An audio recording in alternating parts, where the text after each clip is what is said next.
जय श्री राम दोस्तों। आज की कहानी एक टनल है। टनल शिमला के अंदर है। वहाँ पर एक ऐसी घटना घटी थी काफ़ी दिनों पहले, जिसने इस चीज़ का निर्माण करवाया था। जिस आदमी ने, उसकी डेथ इसी के अंदर हुई थी। मैं डेथ नहीं कहूँगा, उसने सुसाइड किया था। और उसकी जो चीखें हैं इस टाइम पर आसपास के जो लोकल लोग हैं ना, शिमला के, उस टनल के आसपास के, उनको सुनाई देती है। टनल का नाम टनल नंबर 103 है, जो कि शिमला के अंदर है। इसका निर्माण मैं आपको बता देता हूँ। पहले कर्नल बडोग ने करवाया था।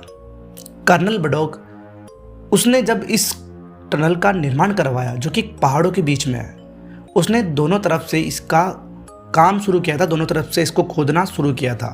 और जब उसको ये पता लगा कि दोनों मुंह कभी नहीं मिल सकते, इधर से भी इधर से भी, उसने अपनी गलती का पश्चाताप करने के लिए खुद की जान दे दी इसी टनल के अंदर। और अब इस टाइम पर आसपास के जो लोकल लोग हैं, उनको रात के टाइम चीखने चिल्लाने की आवाज़ें आती है। काफ़ी लोगों ने इस बात का दावा किया है कि उन्होंने इस चीज़ को यहाँ पर देखा है किसी न किसी रूप में। अब कहानी जो घटी है ना, वो काफ़ी विचित्र घट चुकी है, क्योंकि एक लड़का है जो कि शायद दिल्ली का है और अपने दोस्त जो शिमला के अंदर रहता है उससे मिलने जा रहा है। अब उसके साथ कुछ ऐसी चीज़ घट गई। हाँ, मैं आपको पहले बता दूँ, उसकी मौत तो कुछ भी नहीं हुई है, पर उसने उस चीज़ का एहसास किया है जो इस टनल के अंदर मर चुका है।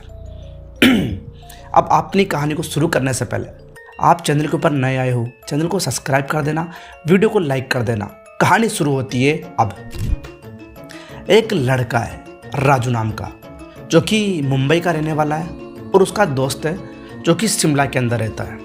अब दोस्ती हुई थी इनकी, साथ में पढ़ा करते थे। और जो उसका दोस्त है राजू का, नैतिक, वो दिल्ली के अंदर ही रहकर पढ़ाई की थी उसने, ग्रेजुएशन तक।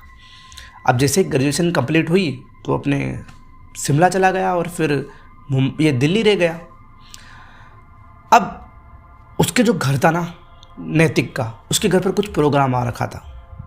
कुछ प्रोग्राम था, होगा कुछ प्रोग्राम। उस प्रोग्राम के दौरान उसने और राजू को कॉल किया कि भाई तेरे को आना है, और तू जिस बस के अंदर से बैठेगा वो तेरे को हमारे गांव से थोड़ी दूरी पर एक बस स्टैंड है, वहाँ पर तेरे को ड्रॉप कर देगी। वहाँ पहुँचते ही तो मेरे को कॉल कर देना। राजू को ऐसा बताया गया। राजू ने कहा ठीक है भाई, मैं आता हूँ। राजू बस में बैठा, करीब पहुँचा होगा 7:30 बजे बस स्टेशन पर रात के।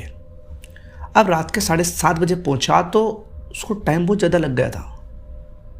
उसको 2 दिन लग गए थे दोस्तों, पता नहीं कैसे। वो आज शाम के 7:30 बजे बैठा, दूसरा दिन निकल गया, तीसरे दिन वो पहुँचा करीब 8, सवा 8 बजे उस स्टेशन पर जहाँ पर नैतिक ने बात करी थी। जब नैतिक ने बात करी थी, उस स्टेशन पर पहुँचने के बाद, इसको किस्मत कहो तुम कि उसके साथ एक घटना घट गई। वहाँ पर पहुँचते ही नेटवर्क उसके जो फ़ोन के थे ना, चले गए। अब नेटवर्क गए तो वो कॉल तो कर नहीं सकता, कैसे करेगा। उसने वहाँ के लोकल लोगों से पूछा कि मेरे को वहाँ पर जाना है, उस गाँव के अंदर।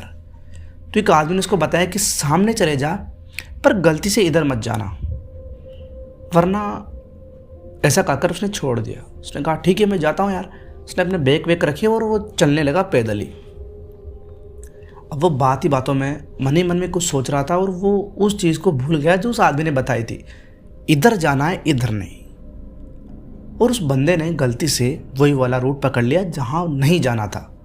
तुम्हें पता है ना, अपन इंडियंस है, जिस चीज़ के लिए मना करेंगे वो हम जानबूझकर करेंगे। आपको पता है, सही पता है, क्योंकि इस लड़की की कोई गलती नहीं है मेरे हिसाब से, क्योंकि ये तो भूल गया बेचारा। पर अपन इंडियंस है, अपन से जो मना करोगे ना उसको हम जानबूझकर करेंगे। ठीक है, कहानी पर वापस आते हैं ब्रो, क्योंकि कल आरसीबी जीत गई, खुश ज़्यादा हूँ मैं। तो चलने लगे। वो चलने लगा था राजू, और वो उस जगह पर पहुँच गया जहाँ पर सामने टनल थी।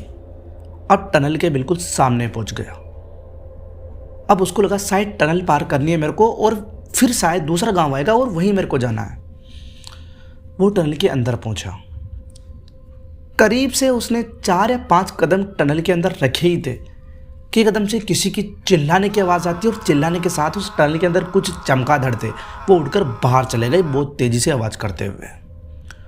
राजू ने एकदम से पहले सोचा कि चीख किसकी थी, क्योंकि वो जो चीख थी ना वो किसी न किसी आदमी की तो थी बॉस, किसी न किसी की तो थी वो। उसने सोचा शायद मेरा वहम होगा, यहाँ पर मेरे सिवा है तो कोई नहीं। वो थोड़ा आगे बढ़ा ही था, फ़ोन की टॉर्च जला रखी थी उसने, और सामने से एक मानो 70-80 साल का एक बूढ़ा आदमी लकड़ी के सहारे से चलता हुआ आगे आ रहा था। राजू को लगा कि शायद उस गांव से सामने से ही आ रहे हैं, क्योंकि इधर से तो मैं आया हूँ, उधर से आ रहे होंगे ये। तो राजू ने पूछा कि दादाजी मेरे को उस गांव के अंदर जाना है, आप मेरे को बता सकते हो मैं कहाँ से जाऊँ? उस आदमी ने कहा यहाँ से चुपचाप पीछे चला जा। उनकी जो आवाज़ थी ना वो काफ़ी ज़्यादा वियर्ड थी। यहाँ से चला जा। राजू ने कहा अरे मैं चला जाऊँगा, पर मेरे को आप बता तो दो। अगर मैंने तेरे को बताया ना, उस बूढ़े आदमी ने कहा, अगर मैंने तेरे को बताया ना तो तू सिर्फ जानकर इस दुनिया से चला जाएगा। अगर मैंने तेरे को कुछ बताया ना तेरी मौत हो जाएगी। 10:30 बज रहे रात के। कोई बूढ़ा आदमी, अननोन, बिल्कुल अननोन, आप नहीं जानते, और वो ऐसी बातें कर रहा है।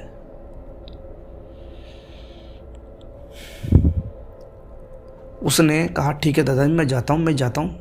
वो पीछे मुड़ा और उसने कहा कि दादाजी मेरे को बता तो दो। वो पीछे मुड़ता है ऐसे करके, तो पीछे उसको कोई भी दिखाई नहीं देता है।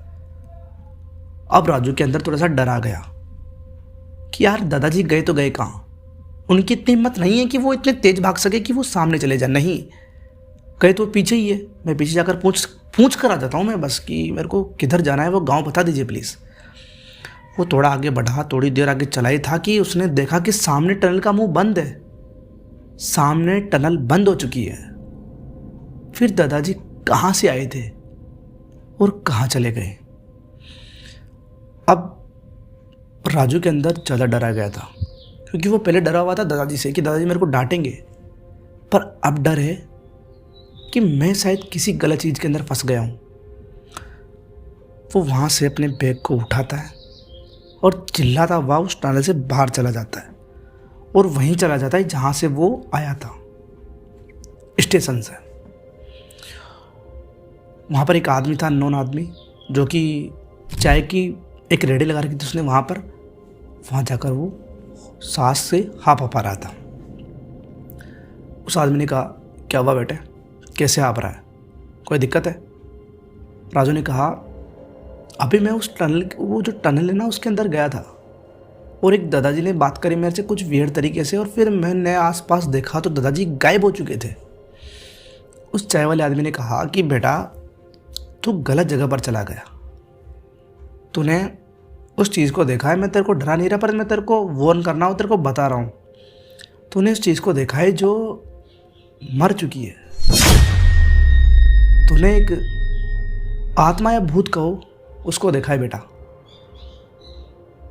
हाँ, वो जो देखा है वो किसी का बुरा नहीं करता, बस वो अंदर अंदर पश्चाताप करता है, क्योंकि वो जो देखा है ना उसने इस टनल को बनाया था और उससे गलती हो गई थी। दोनों तरफ उसने टनल एक साथ खोदना स्टार्ट की थी, और कभी दोनों मुंह मिल ही नहीं पाए। उससे गलती हो गई थी, उसने इस गलती का पश्चाताप करने के लिए खुद की जान दे दी इसके अंदर। उसके बाद उस टाइम पर उसको डर तो लगा बहुत ज़्यादा कि मैं किस चीज़ का सामना करके आ रहा हूँ, पर उस टाइम पर उसके फ़ोन में नेटवर्क आ गए थे। उसने नैतिक को कॉल करा, क्या गाली दी, वो गालियाँ दी जो शायद मेरे को नहीं पता, इतनी बुरी गालियाँ। उसके बाद नैतिक उसको वहीं लेने आ गया जहाँ पर वो खड़ा हुआ था। उसके बाद राजू ने अपना प्रोग्राम सही करा वहाँ पे। उसके बाद ठीक हुआ सब कुछ। और ये जो टनल नंबर 103 है ना वो शिमला के अंदर है, काफ़ी ज़्यादा रहस्यमय, और ये भूत घटना के आधार पर ये टनल है। इसके अंदर डेथ हो गई है यहाँ पर कर्नल बड़ौत की। अब आपका क्या कहना है कमेंट करके ज़रूर बताना। मिलता हूँ आपसे अगली कहानी में, तब तक के लिए बाय बाय। और हाँ, आप सब कैसे हो कमेंट में ज़रूर बताकर जाना।